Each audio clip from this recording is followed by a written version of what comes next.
Alright, I said I wasn't giving no more free game in 2023, but this video is gonna be it right here. Everything you need to know about being an independent artist and how to approach this in 2023 is gonna be in this video. And this is coming directly from another artist, bro. I've been doing this for damn near 8 years, bro. I'm not trying to sell a course. I'm not trying to sell you no promotion, no playlists, and none of the bullshit. Because it's a lot of people on these platforms steering y'all in the wrong direction who don't do this right now. They may be used to do it, or they may call themselves a marketer, a promoter, whatever it is, but they're not actually in the game. They're not actually experiencing this shit. And this is coming from somebody who has been scammed. I've made bad investments. I've watched them videos on YouTube of people breaking down what to do. I ain't never bought a course or nothing. Never buy a course, bruh. But that's really why I'm making this video, bro. I'm 25 now. This is for the 18, 19-year-old who's trying to figure out how to get into the game, and so you don't got to go through the BS and the loops that I went through. You can just get straight to it. I'm really freestyling this right now, but it's a few things we're going to highlight in this video. It's going to be algorithms, playlisting, algorithmic playlisting, editorial playlists, features, and paying for promotion on sites like Instagram, Twitter, and all of that. And again, this is coming from an artist who has actually been on editorial playlists, who's actually on algorithm playlists, consistently on Spotify radio and all of that. All right, first let's just talk about these algorithms. What are algorithms? So this is the definition on Google of what an algorithm is. A process or set of rules to be followed in calculations or other problem-solving operations, especially by a computer. So if anybody in 2023 tells you that algorithms don't matter, it's all fake, blah, blah, blah, blah, blah, they're lying to your face. I just seen a post on Twitter yesterday, and I'm gonna put it in the video if I could find it. I think I liked it, but Spotify has their own DJ now, bro. All about music, your music. I know what you listen to. I see Zed's dead there. That's it right there. That's literally a computer hand-picking songs for you based off of stuff that you like or listened to in the past. Believe it or not, bro, that's just how people listen to music now. That's how people find music now. You put on one song from your favorite artist, and the computer is going to just keep playing music after that, and you might find somebody you never even heard of before.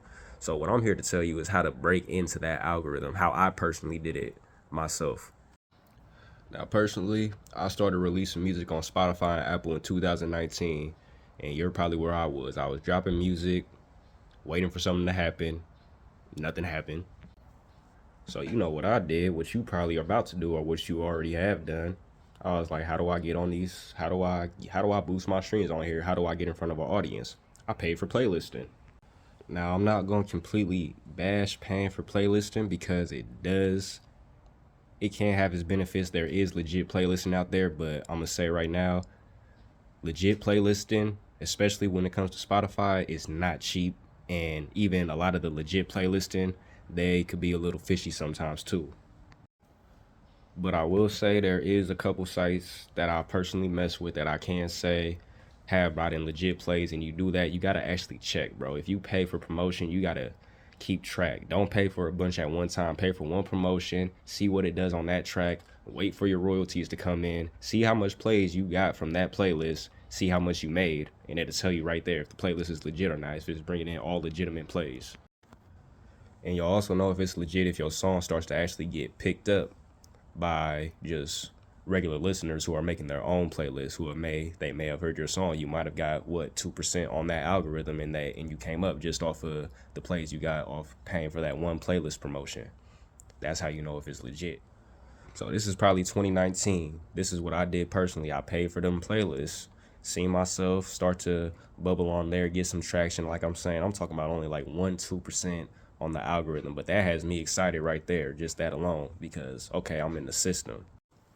But like I said, paying for legitimate playlist placements is not cheap, and you already know we're not getting paid much for streams. So you're paying however much for a play, let's say $100 for a slot, a legitimate slot, but you're only making $2 off of that. But if you anything like me, you want more and you want a return on your investment, right? Like if you invest in something, you want to see a return on it eventually down the line, or you want to set yourself up to see a return in the future. So let's fast forward now. Started in 2019, it's 2020 now. Like I said, I'm getting 1-2% on the algorithm playlist. I got a couple people adding me to their playlist personally, but like I said, I want to make a return on my investment. So what do? I'm thinking like, instead of paying for all these playlists, all these promotions and stuff, I gotta invest smarter. So I bought my first feature and I got a song with Joey Fats. It's called No Hooks. You can stream it on all platforms.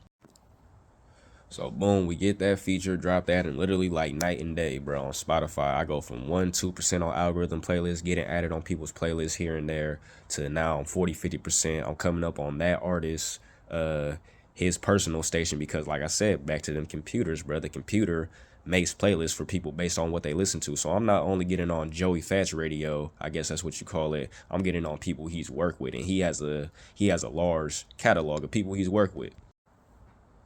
So instead of paying $100, $200, sometimes even $300 for quote unquote legitimate playlisting with plays coming from who knows where, they're not even all real, I paid $800 for that feature. And it was basically just like a straight way to Spotify's algorithm. I got in the system. You want to get in the system. And I'm going to talk about later in the video too of how to approach artists for features and like how to come with a budget and like the right thing to say, you feel me? But we're going to talk about that later. Let me finish this. So fast forward that same year, that was in July, so let's go to December. I get another feature. I'm from Fairfield, California. That's right outside the Bay Area. I get a feature from Nef Pharaoh for the same price, $800.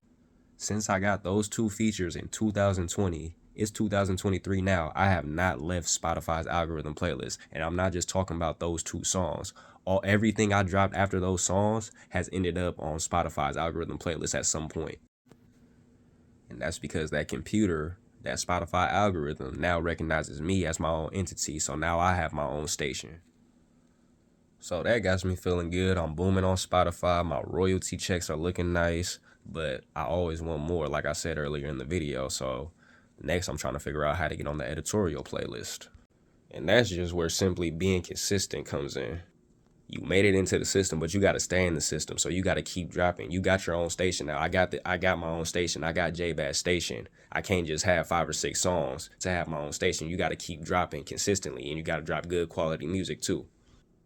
So 2020 to 2022, I'm just working. I'm dropping music. I'm still getting features, but I'm not just going out getting features from everybody. Like I said, I've picked my features strategically.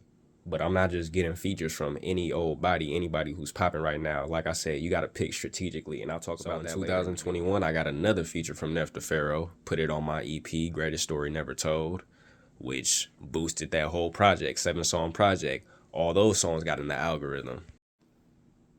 And still till this day, those songs I dropped in 2021, they're still being picked up in Spotify's system. Now, I could have got satisfied. I'm making more money off music than I ever have. I'm in the system. And by the way, when I say Spotify, I'm talking about, this goes for Apple Music too. Any streaming platform, bro, it's all the same. Most streaming platforms have their own versions of what I'm talking about, but I know I'm mostly using Spotify terms right now.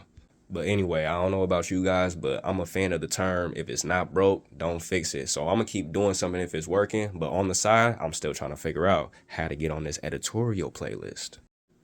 So 2022 comes, I start working on my debut album, Chapter 4. So this is my debut album, my first official album. I've already built all that momentum from my previous investments, but how do you keep your momentum? I kept doing what was already working on a larger scale. So for my debut album, I got another feature from Nef Pharaoh. That's my 3rd song with him. So that's building off the momentum off the last 2 songs we already did. I got a feature from Dash. I got a beat made by Exile. He produced the song I did with Dash. And I got a song with Mark Battles. He signed with QC. And when I tell you, bro, sometimes really all it takes is perfect timing. This is what I mean by that. I work on the album all year. I get all my features in, get it uploaded. I drop in October of 2022. Now I'm really going crazy. Now I really broke the game. I broke into the system because every artist I got a feature with, Nef Pharaoh, over 100,000 streams a month. Mark Battles, 200,000 streams a month. Dash, somewhere up there. I don't know how much streams a month he got, but he's been around for hella long. And Exile, he's been around hella long. He just got a fan base of his own.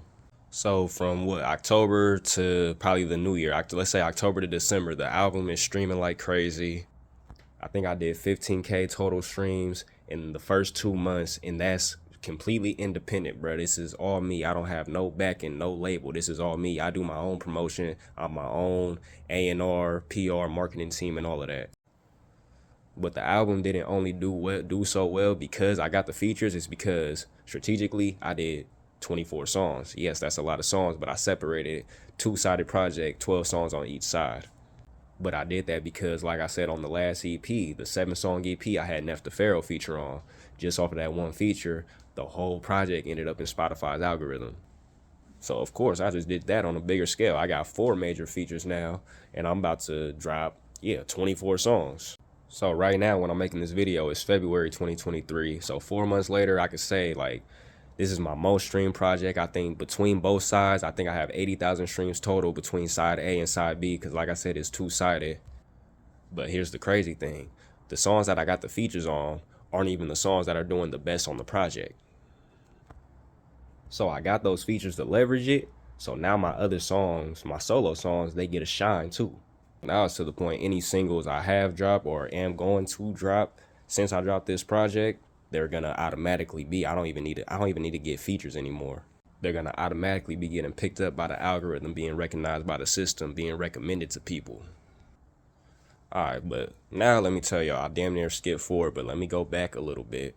Let me tell y'all how I got on the editorial playlist, because perfect timing played a part in that. I didn't get on the editorial playlist by submitting to Spotify directly through their through the Spotify for Artists thing. I got on there because I dropped my album in October, 4 major features on it. We all know in December, the end of December, Spotify does their end of the year wrap. And I can't speak on previous years, but I know this last one that they did, every artist got their own end of the year wrapped playlist. That end of the year rap playlist counted as an editorial playlist slot. So all 4 of those songs that I got major features on my album that dropped in October, they all ended up being on each of the artists' end of the year Spotify rap playlist, which counted as an editorial playlist. When I tell y'all, bro, I woke up, I was so confused because I'm used to opening my Spotify for Artists. I check it all the time. I see algorithm playlists, other listeners' playlists. I had to double look. I'm like, hold on. It says, I don't know what it was, 10% editorial playlist. And I was just like, what?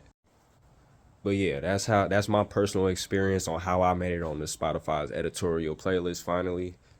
But more importantly, I got into the system. To be honest, it's more realistic and it might mean more to be, you want to get in the algorithm, bro. Editorial is hard. Even I seen a video of Russ saying how hard it was even for major artists to get in the editorial playlist. That's more about who you know. But by simply investing smart and being consistent, you could get in that system. And when I say that system, I'm talking about algorithms. If you get in them algorithms, now your music is being recommended to people by the platform. So let's get to this next segment. Like I said, I'm straight to the point. So let's talk about what it means to invest smart. You could get on the internet every day and there's somebody telling you, invest in yourself, invest, but they don't tell you where to start or where to invest. Or they're just trying to get you to invest in what they're trying to push. It's literally sharks everywhere, bro. Do not get ate. So I want to start off with social media and the pros and cons of paying for promotion from bigger pages or outlets. So let's start off with the pros, since it's really only one pro. And that is you get in front of a bigger audience. That alone has its benefits, especially if you're an artist really just starting out. You started from scratch on social media. You don't have much followers. It might be good to pay to get in front of a big audience, but you do have a lot of stuff to keep in mind. Before you pay to get on one of these big pages, you want to make sure, first of all, you want to make sure that their followers are real. You want them to at least have over 100,000 followers. You want to go through their page and see what people like and dislike. And from there, you got to make a decision if you think your style is going to fit on that page. And the last thing you're going to need, I can't stress this enough, you're going to need a visual, a music video, or if you don't have one of those, you're going to need the craziest visualizer ever, because just like on the streaming platforms, Instagram, Twitter, they're the same way, bro. Algorithm picks up visuals. They want to see video. It's not like it was 10, 15 years ago, however long ago, where you could just drop a cover art with the audio over it and you might pop off. Like, the game has changed, bro. Things are changing every day where it's more visual based now. So that leads me into the cons of paying to get on a big page. The first con is it could be pricey. Getting on a page that actually has potential to benefit you, you're looking at least, let's say, $100 to $300, maybe even sometimes more. I'm not gonna lie. And on top of that, like I was saying in the pros, you're gonna need some type of visual, and visuals aren't cheap. So let's say minimum you pay $200 to get on that big page, sometimes even more than that, and you do the video by yourself, but you still gotta spend what, $100 on edits. So that what's that? You gonna spend at least $350. All for what though? Yes, you get in front of a bigger audience, but like I said, bro, things are changing every day and people are getting smarter. People know when something is paid promo now, bro, and that it just takes away from the value. I'm sorry, like paid promo, the value of paid promo is decreasing every day just because the consumer is getting smarter too. And that leads me into my next con with paying to get on big pages, the consumer. All right, bro. How much people do you know every day that are getting on the internet to spread positivity? We could all say it's more hate than love on the internet. You could be the best rapper ever, bro. If you get posted on the wrong page, I don't care who it is, you're gonna get called trash. And it doesn't mean you're trash. It's just the state we're in right now, bro. It's like it's just too easy. Everything's too accessible, and people are, like I said, people are smarter now. So they're knowing you pay for promo. They're already looking at you. They're already looking down on you. So it's just, you feel me? The value of it is just, like I said, it's decreasing every day. And the last con is, even if your post does go up, it goes crazy. You got all positive comments. Everybody's saying it's fire. People are reposting it. That doesn't always lead to fans, bruh. A lot of that shit is gone the next day. The only way it could be beneficial is if you are actually willing to take all of those people who said that they fuck with it in the comments. You gotta message them directly. You have to get them to follow you on Spotify, Apple Music, YouTube, wherever you post your music at. And you gotta turn them into fans, which isn't as easy as it sounds, bruh. And this is coming from experience, bruh. I've really been there before. Just because people show love to you on social media doesn't mean that they're actual fans of your music. You gotta turn people into fans. The next one I want to talk about is, if you've been here from the start, you know a lot of the beginning of the video was about me investing in features. So I want to talk about the pros and cons of investing in features, because it's not all pros. The first pro is if you get a feature from the right artist, which I'll talk about how you know the right artist for you to get a feature with. I'll talk about that next. But once you drop that song with the feature on it, you're automatically setting yourself up to get into the system. You're getting on those Spotify algorithm playlists. You're getting on the Apple Music, whatever their algorithm playlist is called. I forget what it's called. You're being recommended by the system, which is what you want. Getting in that system alone could take you from making $2 a month from royalties to $20, $50, $100. Plus, on top of that, that one feature can boost your whole catalog. The second pro of investing in features is now you can use those features as leverage for you to sell features too. Because now, since you got that feature, your numbers are booming. You have something to show. Plus, you got a feature with the highlighted artist, insert artist name here, whoever it was. You got to use that, bruh. That increases your value. You got to know your value. So now you can't do free verses anymore. Whatever it is, whatever you want to charge, it don't even got to be a lot, but just know you have leverage now. And if people don't understand that, you just might want to just tell them to fuck off now, because you don't even want to work with people who don't understand that concept. Now let's talk about some of the cons of paying for features. The first one is, obviously you can get scammed, and I'll tell you how to avoid getting scammed at all costs, but it can happen. It happens to the best of us. It's happened to me. I'm not going to say no names or call them out because they're not really thriving right now. So sometimes you just got to let time do its thing, man. Karma is real. But not every artist, they might be your favorite rapper. You might actually genuinely fuck with them. Everybody's not what they portray themselves to be on social media, bro. You don't know these people. People got lives going on. Like, you might not even get scammed. They might just straight up forget about you. And then for you starting to trip on them, they might be like, who are you talking to? Now they don't even want to do the verse. And it's not easy to get money back, bro. So yeah, bro, it's 1,000 ways it can go wrong.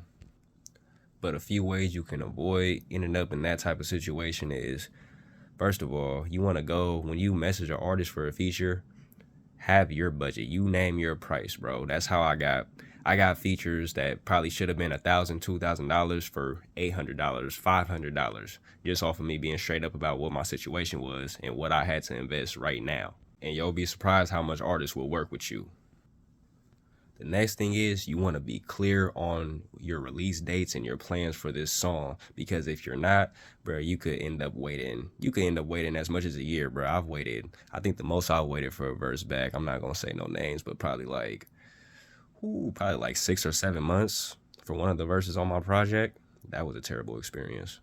But it happens, bro. Like I said, I'm not even mad at it because I know people have lives, people have their own schedules. You feel me? But one thing I learned from that situation was never send the full payment up front again. Like from now on, like when I get features or if I pay for anything really music wise, it's half up front and half after. You'll be surprised how comfortable people get if they get that full payment. Now they feel like they could just lollygag and just take their time. So yeah, when it comes to paying for these features, have your budget ready, have your date set. And the last thing is choose the right artist for you. You can't just get a feature with anybody and expect it to just go crazy. It has to be right, bro. It can't be forced. Like I was saying earlier, brother, features. Let's just talk about the features on my project. Neff the Pharaoh, I already had songs with him from 2 years previous before. I'm from the Bay Area, basically. I'm in Fairfield, California. He's a Bay Area rapper. Bay Area legend. He's gonna be around. His name's gonna be around forever. So of course, I wanted to get a feature with him. Joey Fats, that one surprised me for only $800 because I came with my budget. That was the first one I got. I chose him because anybody who came up in that era from like 2011 to 2015, 16, bro, like they have some of the most established fan bases. And I know the style of music I make because I used to listen to Joey Fats. I used to listen to Vince Staples, Earl, like he used to rock with ASAP and everybody. So it made sense. Like, you know, when somebody has a fan base forever, they might not be the biggest artists. They're not Drake. They're not Future, but they have established fan bases. You want people with it. You want to get songs with people with established fan bases. Like I said, a good way to gauge that is 100,000 streams a month or more, bro. Anything less than that, then Then the feature I got with Dash, that was kind of the same thing as Joey Fats, building off that same momentum because Dash has been around for a while. Dash has songs from 2012, 2013 with all types of people. Earl Sweatshirt, Ab Soul, and he's in the mix. So I got a feature from Dash. And then the last feature was the one with Mark Battles. He's signed to QC. He's been around forever. If you don't know Mark Battles, he's been on Twitter forever. He grinded his way up. I think he has some type of deal with QC now, but going crazy. 100,000 streams monthly. It's not about how much followers they got on Instagram, on Twitter, anywhere. Look at them monthly streams, bruh. Be smart. Pay attention. We got all this information. Use it to your advantage. But yeah, man, I think I'm gonna wrap the video up there. Like I said, this has just been my personal experience, hoping that it could help you on how I've seen success on these streaming platforms that might seem right now they're impossible to figure out. How to get people to listen to your music. It's possible, bro. You gotta invest, but you have to invest smart. There is no secret code. There is no secret package you could buy. There is no course you could buy. Never buy a course. Because I know it's a lot of people on this internet every day, on YouTube, on Instagram, spreading information. They never step in the studio, but they're giving advice about what we do. This is coming firsthand from somebody who's been doing this for 8 years. The way that I did it was by investing smart and being consistent. It's really that simple. Rather than wasting money on iffy playlists, scammy promos, everything. Y'all know how the internet is now. It's too much scams out there. I just invested in actual artists. And it might not be the same path for you. Like I said, this is just my experience. It might look different for you, but one thing it's going to have in common is you have to be consistent with it, and it has to be done strategically. Don't just be throwing money at anybody, because they'll take it and run with it. I'm out, bruh.